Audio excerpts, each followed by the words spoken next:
Morning everybody, and welcome back to part 2 of my MLB The Show 19 content wish list.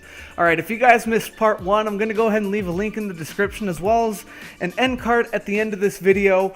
But yeah, basically what we did over in that video is we discussed everything MLB The Show 17 did right for the content.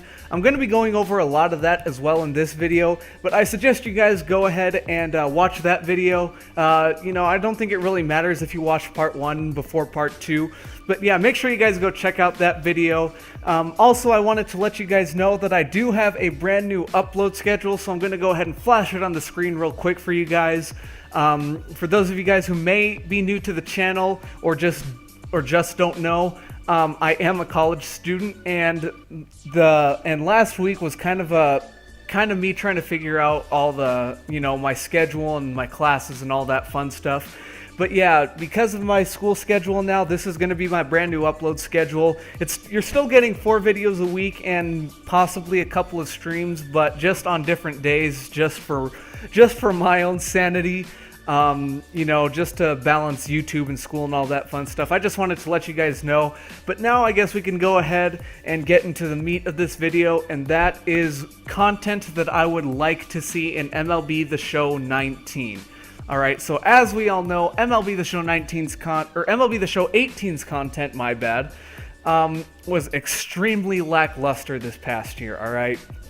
I don't think you'll go up. I don't think you could talk to a person in the community without saying that content was probably the worst it's been probably ever. Even going back to 15 when they only had 30 new legends, that's probably saying something. All right, but yeah, I'm going to be talking about 4 main points in this video. I'm going to be talking about how to quote unquote fix the content. Some ideas that I think they should bring back. I have 5 main points. I'm gonna have multiple points that I'm gonna talk about in there. I'm gonna be talking about Immortals. That's gonna be a big one, and then I'm also gonna be talking about some ideas that I've been throwing around that I think could be really fun and interesting for SDS to throw around. Just kind of play around with, potentially bring in just potentially giving them some new ideas, some fresh ideas for next year's game. So I am a very loyal player to this game, guys. All right, so I've been playing this game since Diamond Dynasty really started to take off. I even played Diamond Dynasty before it was what it was. I started playing in 14 when instead of stubs it was called budget, and oh man, that was a completely different game back then. But yeah, basically I've been playing Diamond Dynasty since the beginning. All right, so I've seen it grow and take off since MLB The Show 15 when they only had 30 legends signed to the game. All right, but in my honest opinion, in the 4 or 5 years that Diamond Dynasty has truly been in its form, or I guess the 4 years, I should say. In my opinion, MLB The Show 17 was the greatest year for content, alright? You guys are probably going to say, oh, 16, in my opinion, 16 was the best, or some of you might even say that this year was the best because it may have been your first year. But in my honest opinion, MLB The Show 17 had the greatest content. They pumped it out, it seemed like every single week, roster updates, legends and flashbacks, all that fun stuff. All right, but that's not to take away from 16, because I do believe that a lot of ideas from 16 should also be brought back in 19, and I'll go over those at a later point in the video. All right, or actually I think it might be right now. Yeah, part of it is actually right now, but yeah, I'm going to be talking about a bunch of ideas they should bring back. But yeah, I guess I'll go ahead and move on to the first point that I wanted to talk about, which is ideas that I think that MLB The Show needs to bring back in next year's edition of the game. Alright, so I have 5 main things that I want them to bring back, ranking number 1 being the one that I want the most, and number 5 being, it should still, I think it should come back in the game, but it's not really, not like a main focus that I think they need to bring back. The first thing that I think they should bring back is mission starters. That is correct. I believe they should bring back mission starters. They introduced those in MLB, I believe in MLB The Show 16, where the first year was the year that they really was the year that they really hammered home these mission starters. All right, so I believe a lot of the big ones, or a lot of the big examples that I have. There were only a couple last year in 17 if you guys played, but 16 was the big year for them. So in MLB The Show 16, some of the big examples were the 99 overall Tim Lincecum card, where you got like the rookie version, or it was like a low overall version of him. You had to you had to collect him, you had to tally stats with him, and then you'd get the 99 overall version. I believe there was a Madison Bumgarner version. Comment section, correct me if I'm wrong, but I believe there was a 99 overall Madison Bumgarner mission starter. Let's see, Alex Rodriguez. He was a big one. All right, so he had a Mariners version that could lead you up to his 99 overall Mariners version, which was an absolute mad card to use if you had that one. And then another one was David Ortiz in MLB The Show 16. I think they gave you his Twins card, or you had to either, if you already had him on the market, you just had to collect him and then tally the stats with him. And then you'd get like a 93 or 95 overall David Ortiz. That card as well was a very good card to use. And then last year, the big one, I went over it in part 1. It was that 98 overall Wade Boggs, where you picked up where you either pulled him out of a pack or you picked him up on the market, the 78 overall version. And then once you collected him and tallied the stats, you'd get the higher overall version. But yeah, if they brought mission starters back, I would love that so much. Just because, brings more content to the game and, gives us something to work towards or look forward to. Put them in packs, put them as Battle Royale rewards. There's just so many ideas they could throw around with mission starters. The second thing that I think they should bring back is live series cards back in the ticket counter, or alternatively, bring back the captain stores from MLB The Show 16. So, yeah, if you guys didn't know, MLB The Show 16 was also the introduction to the ticket counter, or as they were called back then, the captain stores. I believe there were 5 or 6 captains, and you basically had to get to a certain tier or a certain level with that captain, experience level with that certain captain. And once you got to that level, you were able to unlock a certain level in the ticket counter that you could access and buy a card from. All right, so this included flashbacks, legends, and even live series cards. All right, so it's like I believe one of the captains back was Eric Hosmer. All right, so it's like he had and the rating system was weird back then. So I believe he had a bronze. I think he had like a bronze level section, and then he also had a silver and a gold, and then he had a diamond lives, or he had like a gold live series, a diamond live series, and like a flashback. I don't know. Comments again, let me know what I'm missing the mark on this, if you guys remember. But yeah, basically bringing back live series cards to the ticket counter, or bring back the captain stores. The only downside I can see having this effect is the market value of the live series cards. But it's not like day one you're going to be able to get a 95 overall Mike Trout live series off of the ticket counter. This would be like a progression towards potentially getting to the diamond level status that you need to get it. Plus, there's like nothing else that you really want to spend your tickets on in the game this year. Like, especially looking back at the ticket counter this year, I don't want this. Like, this 94 overall Dave Winfield isn't going to make my team, so why would I spend my tickets on him? I mean, I still spent my tickets on him, but still, some of the cards were just not up to par. So I think bringing them back, bringing live series to the ticket counter would be a great addition. The third thing that I think they should bring back is the Dynasty program from MLB The Show 17. All right, for those of you guys who did not catch my again, go back and watch the first part of my content wish list about everything MLB The Show 17 did right. The Dynasty program was probably number 1 on that list, and and again, it added more lineup. This program would add more lineup diversity. It would give me more cards to use. Like why would I use? Like I have the choice to choose between this 99 overall Jackie Robinson and 99 overall Dustin Pedroia. It just left another element of surprise in the game. Because in MLB The Show 17, lineup diversity was at its highest. Like somebody could have used 99 Tom Seaver, 99 Bob Feller, this 95 overall Max Scherzer that we had, and like the 99 overall Justin Verlander, while somebody else used the 99 Jake Arrieta, like this 97 overall CC Sabathia, the 99 Fergie Jenkins, the 92 overall or 96 overall Nolan Ryan, and then 99 overall Chris Sale. Like lineup diversity was so good.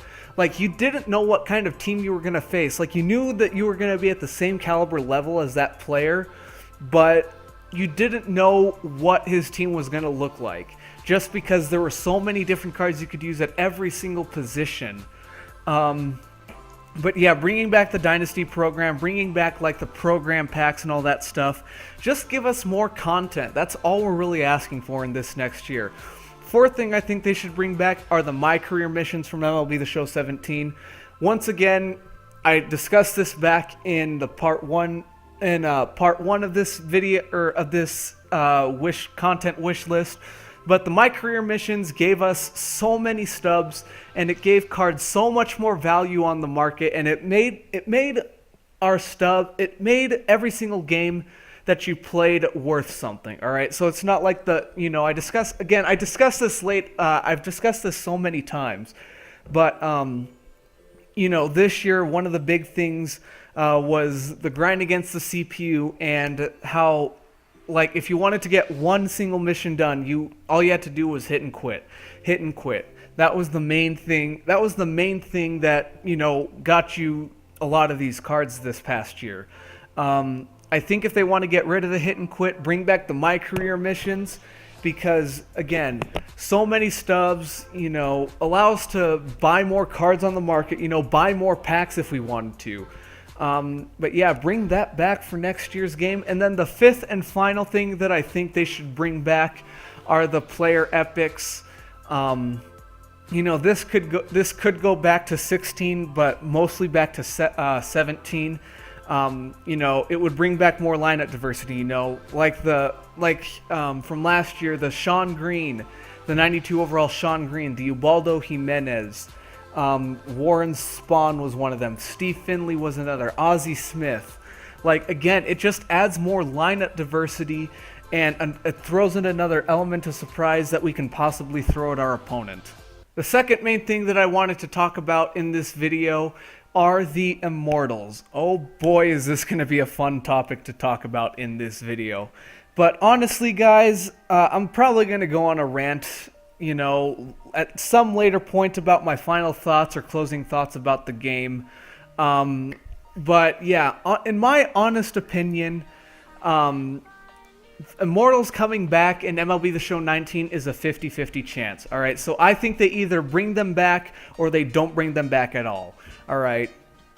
But on paper, they sounded absolutely amazing. It's like, yeah, you definitely should have to earn the highest overall cards in the game. But the execution of them was just absolutely atrocious. I don't know what happened. Because it's like the Immortals, that was the main thing they wanted to hammer home this year, were the Immortals and the career arcs. Career arcs I'll get into at a later point in the video.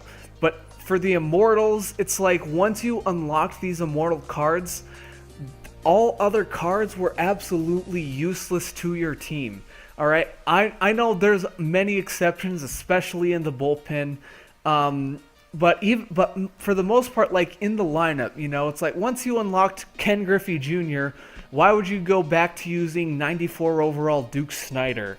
Or, I unlocked Mike Piazza and Yogi Berra. Why would I want to go back to this show's finest JT Realmuto? Or Albert Pujols, and going back to like Bagwell or Steve Pearce? There was just no lineup diversity with the Immortals this year. It played the biggest, like, there was no lineup diversity whatsoever. And I know from my perspective, like I've already said, like Jeff Bagwell, he's an exception. He makes it to my team just because I don't know why I can't hit with Albert Pujols. And then Bryce Harper, him and Mike Trout. Those are the only other exceptions. But yeah, for the most part, Immortals played the biggest role in the lack of lineup diversity this past year in Diamond Dynasty. So because I'm a member of this community and I want to voice my opinion on how I think they should go about these 99 overall cards next year, I'm going to discuss how I think they should be fixed.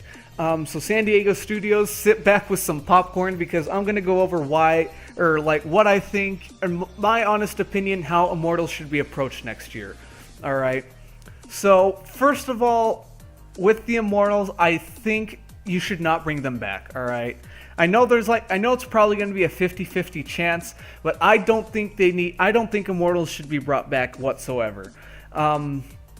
I think they should be just like they were in MLB The Show 16 and MLB The Show 17 and even 15.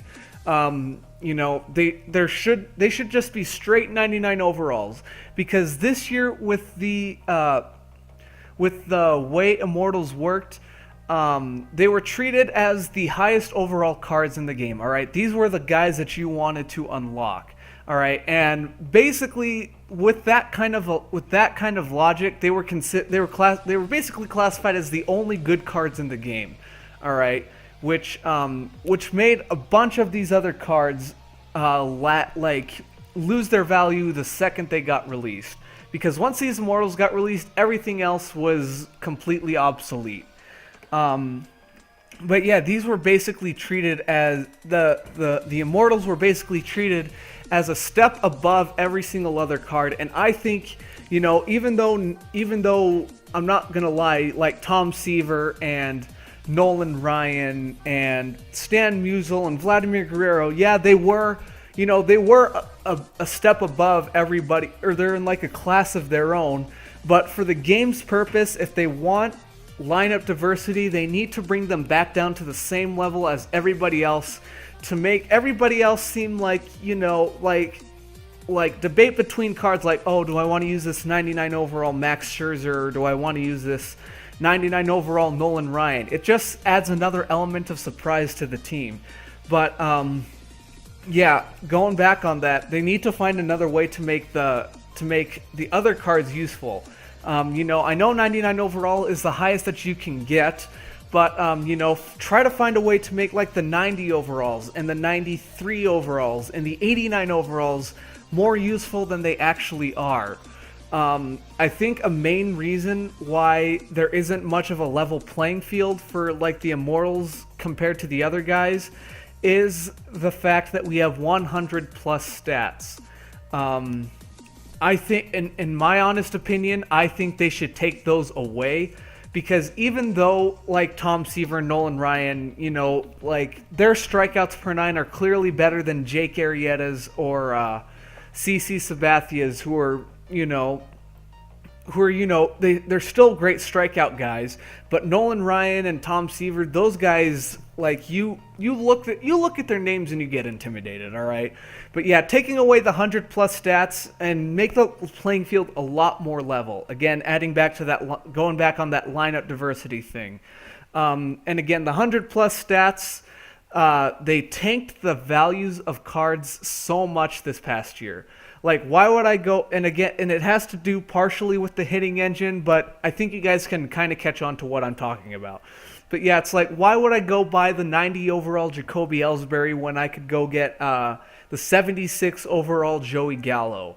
Or like even over here, like why would I go after this 99 Bob Feller when I could just go out and get like this 87 overall Michael Kopech, who's just as good, if not arguably better than him, and I can get this Kopech for free, and you can also get Bob Feller for free. But you guys get my point. There's no level playing field. It's just kind of a wonky, like it's very wonky with the ratings this year. Like like again, I don't know what happened between last year and this year for it to boil down to this.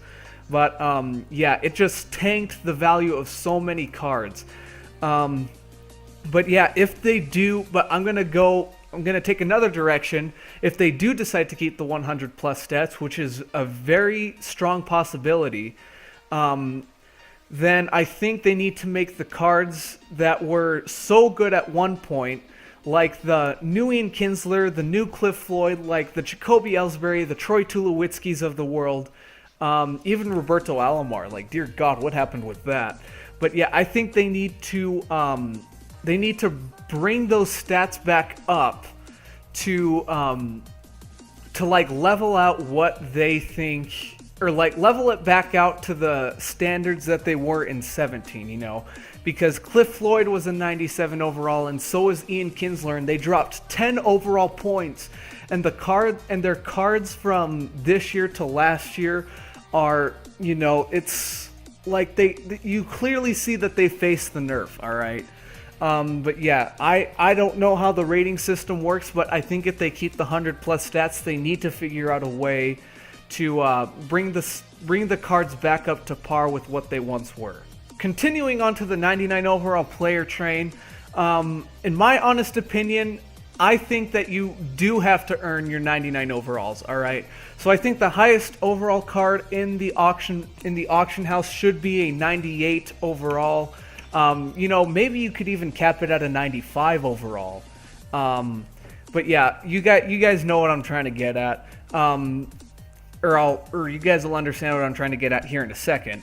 But yeah, I think they should make 99 overall players exclusive to program rewards, ranked seasons, and events rewards, and potentially making the event rewards non-auctionable. All right. As much as I love selling the guys that I get from, the events, it's like, why am I gonna sell this 87 overall Ian Kinsler when he's only going for, you know, 5 to 6K?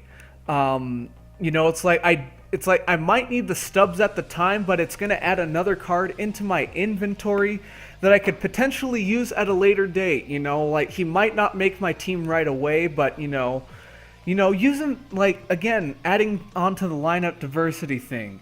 And this could also give everyone another incentive to play online and allow us to actually get some of the highest overall cards in the game without having to mindlessly grind against the CPU.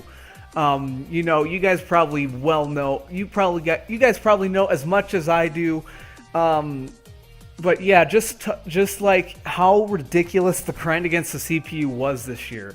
Like, I don't think I went a day in June or July without playing a game against the CPU this past year. Like, that's how ridiculous it ended up getting. But yeah, potentially making the event rewards non-auctionable, making them at like literally exclusively, like the only way you can actually get this card is if you play events this weekend. You know, he's not going to be on the auction block later. This is only for the guys who actually achieve like the 30 or 40 cumulative wins in the event. I think that would be a really interesting way to not only give us some of the best cards in the game, but also basically force us to play online, but also add some more lineup diversity to the game mode. And the final thing that I want to talk about in this video is other ideas that SDS can potentially throw around. Alright, so yeah, I'm going to be talking about a bunch of different things, talking about different cards that they could bring into the game, how they should go about different programs, and all of that fun stuff, alright? So to kick things off, I'm going to talk about career arcs, alright? When they first said that career arcs were coming into the game this year, they were brand new to the game this year, I was very excited. I was like, alright, yeah, these guys are going to be great to use. Alright, I'm going to be able to throw these guys on the team, use them as my main guys for you know, quite some time, and I actually did, and I still use a lot of them to this day. But at the same time, I didn't like them, just because, especially with that first wave of guys, Like the 90 overall Brett Saberhagen, you had 3 versions of him.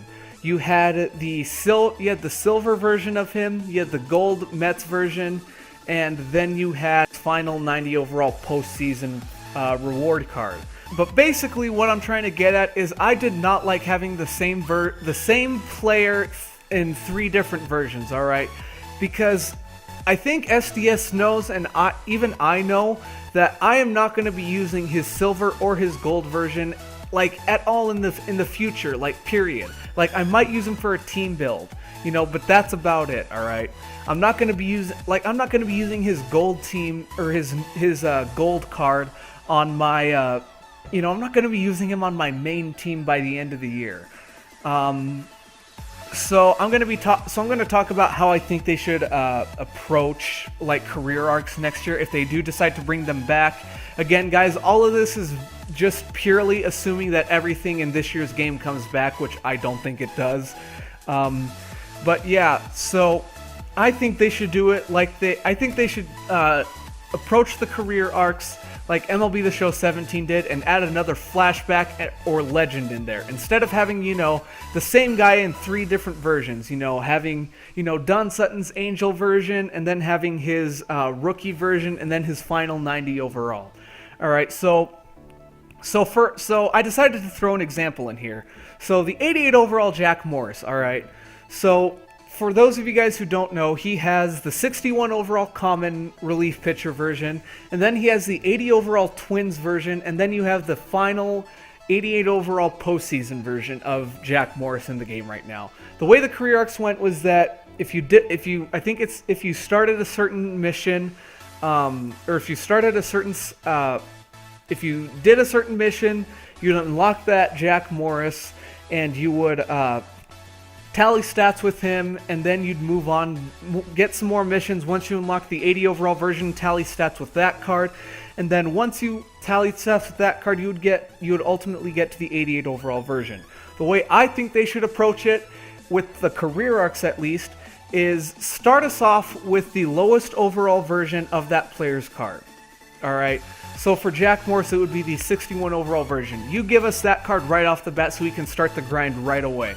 All right, and we don't have to go into a game and get a win against the Tigers on veteran difficulty or higher to get that 61 overall. All right, just give it to us right off the bat so we can start chugging this thing out right away. All right, and then instead of the 80 overall Twins version of him, how about from the I believe it is from the bobbleheads or the baseballs. I can't remember. No, I think it's actually the autographed baseballs or the autographed bats. One of those weird collector programs. Instead of giving us the 80 overall Twins Jack Morris, give us the Breakout 83 overall Alan Trammell, and make us do missions with that. All right. And then once we finish the missions with that, then we have to do maybe a couple more stats with starting pitchers or like different tier starting pitchers or something like that. And then we can get to the 88 overall version, all right? I think that is the best approach for the career arcs for next year's game. Once again, just because I don't like having 3 of the same guy in my inventory. Give us like maybe like for the career arcs specifically, maybe give us like their teammate.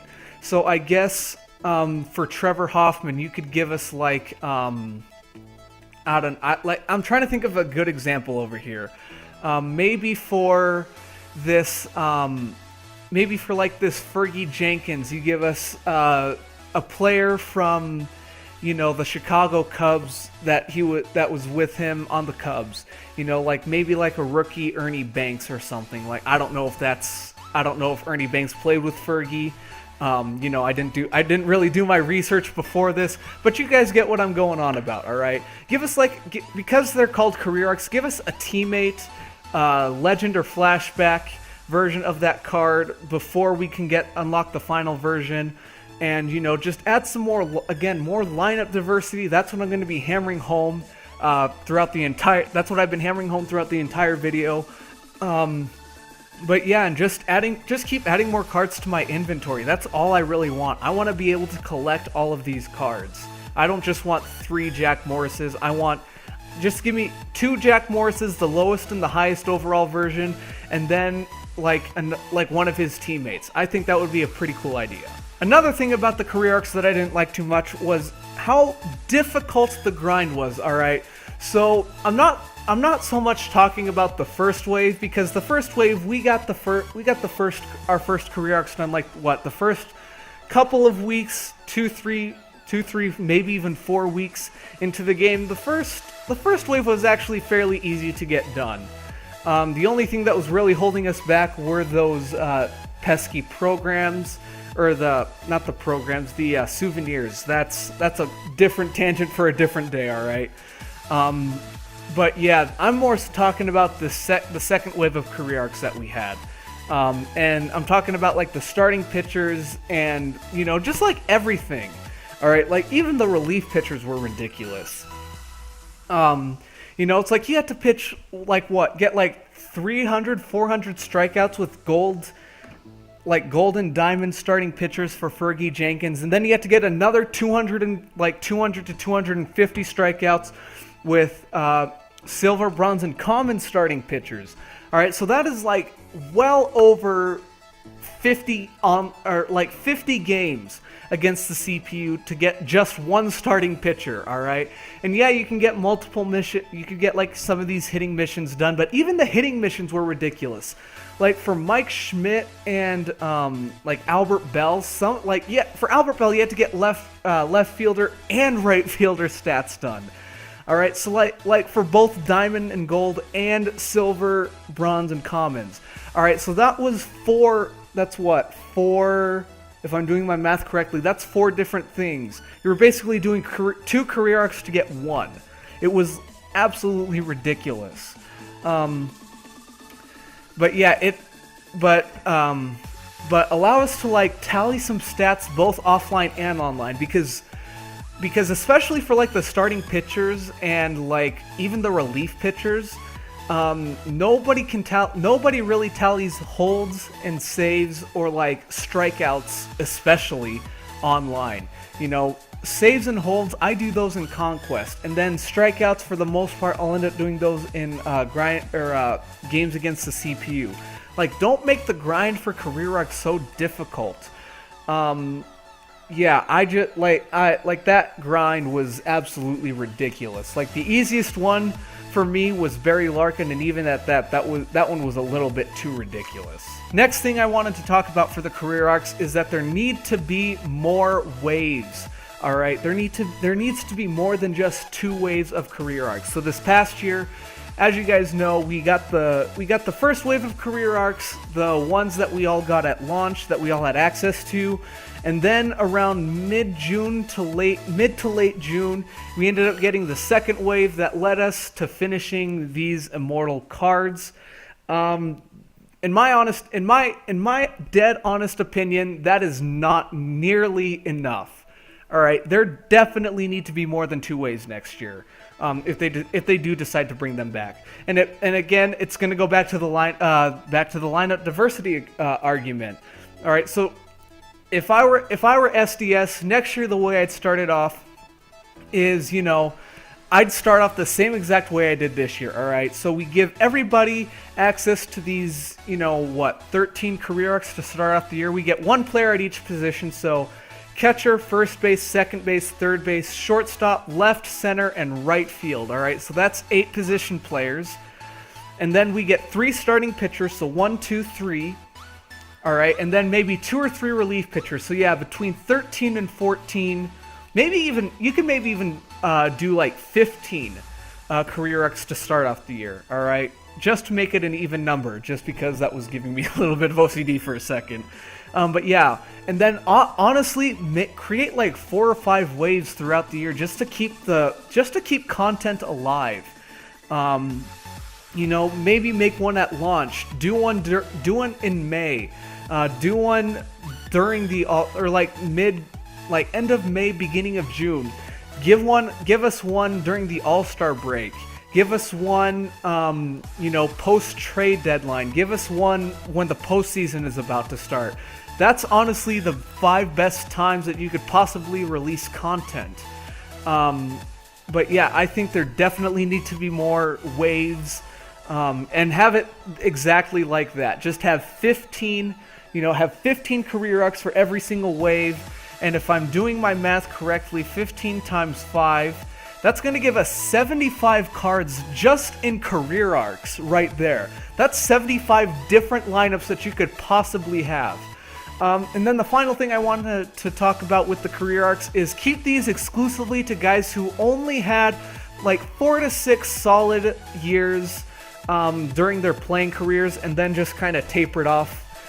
So guys like the Albert Bells, or players like I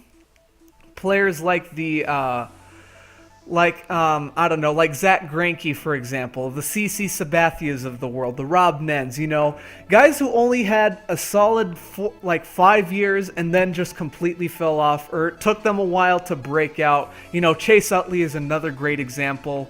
But yeah, keep these exclusively for guys who were, who had pretty solid careers overall, but were only above their level for 4 to 6 years of their life. Next thing I wanted to talk about are potential MLB The Show series cards that they should, in my opinion, bring into the game next year. All right, so if you guys don't know what I'm talking about guys like the Show's Finest cards. The Immortals I would definitely classify as the Show series cards. The 2018 postseason guys would be classified as that. And then Player of the Month cards. All right, those I think are the only four. The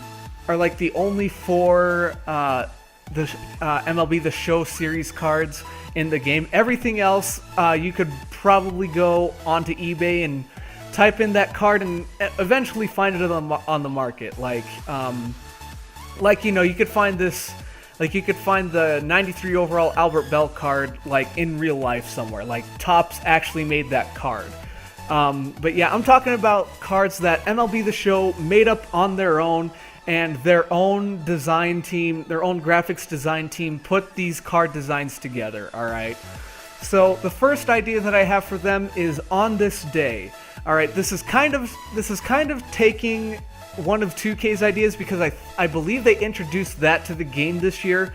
But yeah, so what I think they should do, so I wrote down an example here on an example tweet that MLB The Show tips could send out for this kind of card. So for example, on this day in history, Joe DiMaggio began his historic 56-game hit streak that still stands to this day. Log into MLB The Show Diamond Dynasty to redeem a free 84 overall version of Joe DiMaggio. Alright, so this would be on this day, David Freese, walked off Game 6 of the World Series to force a Game 7 in the 2011 World Series, for example. Or, say for example, Sean Manaea's no-hitter from last year.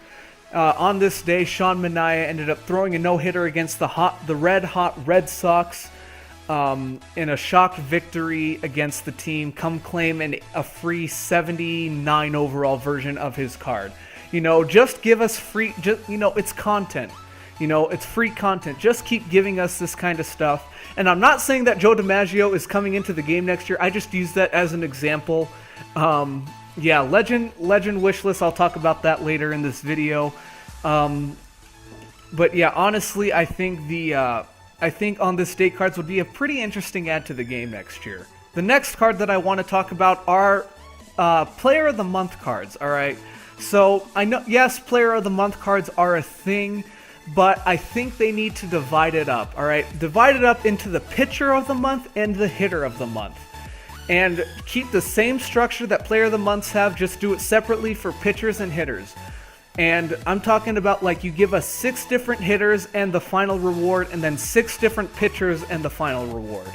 Alright, because I think there's way too many guys who go under the radar, and then people get mad over, oh, this person definitely deserved a Player of the Month card, but these other guys just completely outshined them, or it's like this guy did that, and it's just a whole mess and a whole controversy when it comes to Player of the Month cards and who deserves them.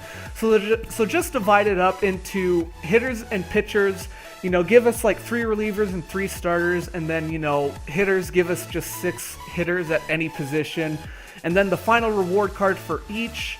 And I honestly think that would keep everybody pretty happy.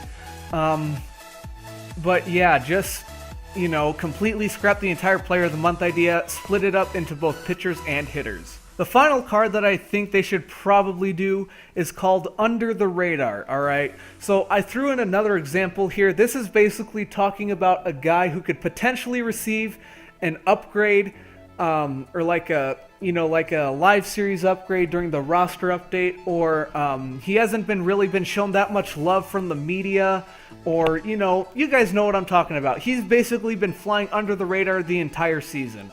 Alright, so here's my example that MLB The Show Tips could possibly tweet out.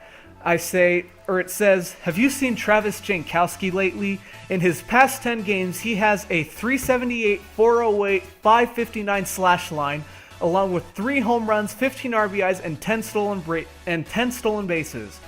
He will be exclusively in packs for only the next 7 days, so pull him while you can, alright? So yeah, basically this is just like a guy who had a really good week, or has had a pretty decent month, and nobody's really giving him any recognition for how good he's been doing, and only putting him in packs for a week or 2 weeks, or maybe even just like a 48-hour type kind of thing. Obviously Travis Jankowski probably wouldn't exceed like an 80 overall gold, but even if you did give him that 80 overall gold, that would give you like so much. I feel like it would like add to your inventory again. It's like if you're a huge collector, like card collector, or just like a huge guy who likes to spend money on the game and try to collect every single card in the game, adding this guy to your collection would be so much fun. He probably won't make many lineups, but again, just another cool thing that they could possibly add into the game. Next, I will be talking about the collector programs. Alright, so honestly, the collector programs this year were kind of underwhelming. I mean, don't get me wrong, Reggie Jackson and Giancarlo Stanton and like this Wade Davis and Craig Kimbrell, don't get me wrong, their numbers are pretty damn good for the game this year, but honestly, for the most part, like, they were kind of underwhelming. But I think they should bring back the idea they had in MLB The Show 17, where you had to tally stats with certain players at a position and then collect the program guys in order to get the guy that you want. All right, so for example, let's just use the Giancarlo Stanton for example. All right, so let's say he was the Thanksgiving collector item. So the first step would be that you have to exchange. Let's say you have to exchange like Miami Marlins players. Say that you only have to exchange like 5,000 exchange points worth of Marlins players for this program. And then you'd have to tally stats with left fielders and right fielders, hardware series left fielders and right fielders in the game in order to get some progress. And then the third step would be to collect all the Thanksgiving program equipment items. All right, I feel like they should bring that back. Yeah, I just think that would be a pretty fun idea. Something from the team collectors that I'm really upset that they got rid of was they were basically absolutely worthless this year. Last year we had rewards for collecting all of one division. We had one for collecting all of the NL and all of the AL, and then we also had the final reward. And then there were also all of the separate team collections, the 30 team collector rewards. Those were actually useful last year, and you had to get them in order to finish every single team epic. I think that's how they should run team epics again next year. That's how they did in 17. I don't know why they moved over to this new one in 17 or in 18, but yeah, I think they need to bring that back in MLB The Show 19. Let's see, and then potentially even adding some new collections that we've never seen before.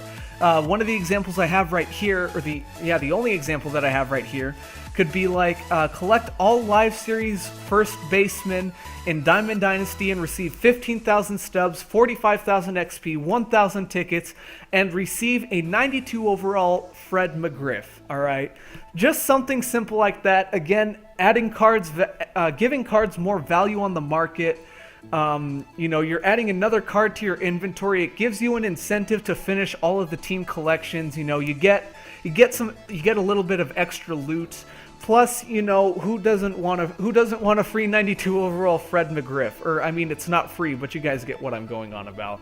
But yeah, it's basically it'll basically just give the market that extra boost that it kind of needs right now.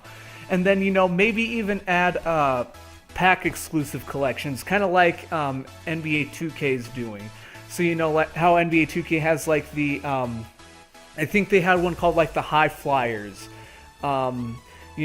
Something like that where you have to collect these certain cards, and you could potentially make those as MLB The Show series cards that I talked about earlier. But yeah, I feel like those are some ideas that SDS could potentially throw around with some new collector programs.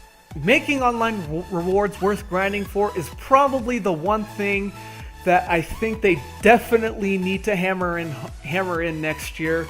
I've heard a lot of people, I've heard, the next thing I'm going to talk about, I've heard a lot of people say, I can't remember who, maybe the comments can let me know, because I do want to give credit where credit is due, but yeah, some of the things that I've heard is that, I've heard people say that, the leaderboards need to have some sort of meaning.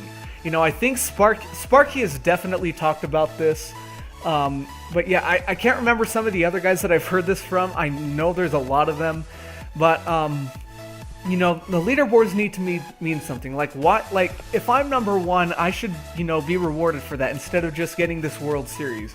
Because why would I grind for number one if I'm getting the same reward as number 500? It doesn't really add up somewhere. So I heard someone say this. Comments, let me know who said this, or if you've heard this from somewhere. Getting rid of challenge of the week and using those as your rewards for the top 25 to 30 guys on the leaderboards. Giving them that extra incentive to continue playing past World Series. If the number one guy on the leaderboards, he's going to get a signed Ken Griffey Jr. hat on top of the rewards that he gets for World Series. So the World Series exclusive reward, and then also the loot that comes along with it. I feel like that's how they should approach online rewards next year. And then just some other random program ideas, like I said before, bringing back team epics like they were in 17, making roster updates weekly again. Bi-weekly did not work at all. Whatsoever this year. There was with as much content as with as little content as there was this year, you'd expect them to go back to weekly. And even at the bi-weekly thing, it wasn't even really that consistent or as exciting as it was in past years. And going off of that, don't be afraid to give someone an upgrade during the roster updates, or be afraid to give them a new card, because worst comes to worst, you bring them back down the next week. I know MLB The Show likes to have pretty decent sample size before they like to give that guy an extra boost. Last year in MLB The Show 17, Matt Kemp was a pretty good example of that. But just throwing around some ideas, don't be afraid to give the guy an upgrade. If you think he deserves an upgrade, or if you're on the fence about it, give him the upgrade, and worst comes to worst, you bring him back down the next week. And the last random program idea that I have is try to release content at minimum once a week on Fridays. Alright, I would like content a lot more often. If you could do Monday, Wednesday, Friday content, events and all that fun stuff. Even events is considered as content. Just try to pump out as much content as you possibly can. You know, the more content you give out, the more often, the better off you're going to be, and the more happy your audience is going to be with the game, all right? And obviously that's going to bounce off of gameplay as well and a bunch of other different factors, but I think you guys understand what I'm going at. But that is the end of the things that I would like to see in MLB The Show 19 next year. Like I said earlier in the video, I will be doing my closing thoughts and and maybe a rant as well. I don't know if that'll be the same or different videos. That's going to be coming at a later date. Also, expect flashbacks, Legend and Flashback wish lists every Wednesday, and I'm going to be calling that series Wishlist Wednesday. I'm not going to classify this as Wishlist Wednesday. I just wanted to try to get this out as soon as possible. This might not even go up on Wednesday. Who knows? I might wait for this to come out on Friday. But yeah, expect Legend and Flashback Wishlist to come out every single Wednesday from here until we start basically hearing some news from MLB The Show. All right. But yeah, expect Wishlist to come soon. Expect closing thoughts and a rant at a later date. But that's going to do it, guys. I hope you guys enjoyed. I know this was on the longer end once again, but again, I wanted to get my thoughts out there. But make sure you guys leave a like and subscribe to the channel if you guys are new. Make sure you guys go check out part 1 if you haven't already. I'll see you guys in the next one. And as always, have a great rest of your morning.